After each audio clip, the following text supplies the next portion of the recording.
Saudi அரேபியாவில் மரண தண்டனை விதிக்கப்பட்டு 20 வருடங்கள் சிறையில் வாடிய ஒருவருக்கு மக்களின் கருணையால் விடுதலை கிடைத்த மெய்சிலிர்க்க வைக்கும் செய்தியொன்று இந்தியாவில் பதிவாகியுள்ளது. இந்தியாவின் கேரள மாநிலத்தில் உள்ள கோழிக்கோடு மாவட்டம் கொடும்புழா கிராமத்தைச் சேர்ந்த அப்துல் ரஹீம் என்பவருக்கே இந்த அதிர்ச்சியளிக்கும் அனுபவம் ஏற்பட்டுள்ளது.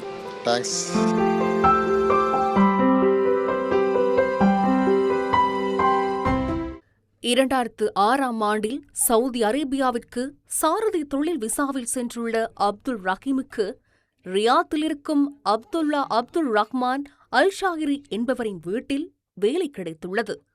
வீட்டு உரிமையாளரின் மகனான விசேட தேவையுடைய 15 வயதுடைய அனாசி என்னும் சிறுவனை பராமரிப்பதே அப்துல் ரஹீமின் பணியாகும். சிறுவன் அனாசி அல் ஷாஹிரிக்கு கழுத்துக்கு கீழுள்ள பகுதிகள் செயற்படாததால் கழுத்தில் சிறப்பு கருவி பொருத்தப்பட்டு அதன் மூலம் உணவு மற்றும் பானம் வழங்கப்பட்டு வந்துள்ளது. அவ்வப்போது சக்கரை இருக்கை மூலமும் காரிலும் சிறுவனை கடைத்தெருவுக்கு அழைத்துச் சென்று தேவையான பொருட்களை வாங்கி வருவது வழக்கம். வழமை போன்று ஒருநாள் சிறுவனை காரில் அழைத்துச் சென்ற போது பின்பக்க ஆசனத்திலிருந்த சிறுவன் மயக்கமடைந்திருந்ததாகவும் அதனை கவனிக்காமல் அப்துல் ரஹீம் காரை செலுத்திய நிலையில் சிறுவன் உயிரிழந்ததாகவும் தெரிவிக்கப்படுகின்றது.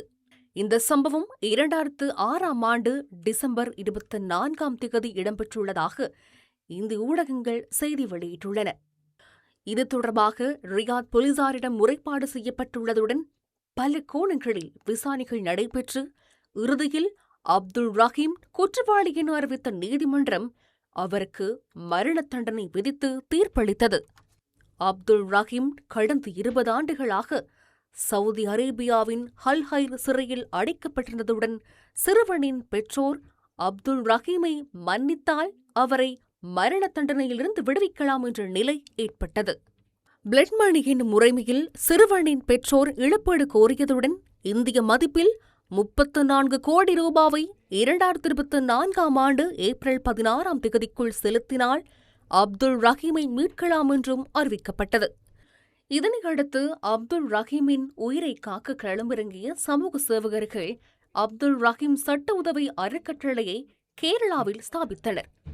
இந்த அறக்கட்டளைக்கு கேரள மக்கள் மனமுவந்து நிதி உதவிகளை செய்ததுடன் அப்துல் ரஹீம் அறக்கட்டளை வங்கிக் கணக்கில் உலகம் முழுவதும் உள்ள மக்களின் பங்களிப்பில் 34 கோடி ரூபாய் திரட்டப்பட்டு அந்த நிதி இந்திய தூதரகம் ஊடாக சவுதியில் இருக்கும் சிறுவனின் குடும்பத்திடம் கையளிக்கப்பட்டது. உலக மக்களின் கருணை மற்றும் ஒற்றுமையின் காரணமாக அப்துல் ரஹீம் மரண தண்டனையிலிருந்து தப்பினார். கடந்த 26ஆம் தேதி விடுதலையான அவர் 27ஆம் தேதி காலை கோழிக்கோடு சர்வதேச விமான நிலையத்தை சென்றடைந்தார். அங்கு அப்துல் ரஹீமை அவரது குடும்ப உறுப்பினர்களும் ரஹீம் சஹாய் சமீதி அறக்கட்டளையின் அலுவலக பொறுப்பாளர்களும் பிரதேச மக்களும் வரவேற்றனர்.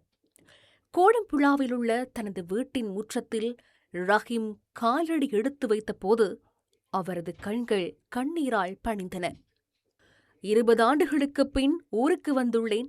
18 ஆண்டுகளாக மீண்டு வருவேன் என்ற நம்பிக்கை ஏற்படவே இல்லை.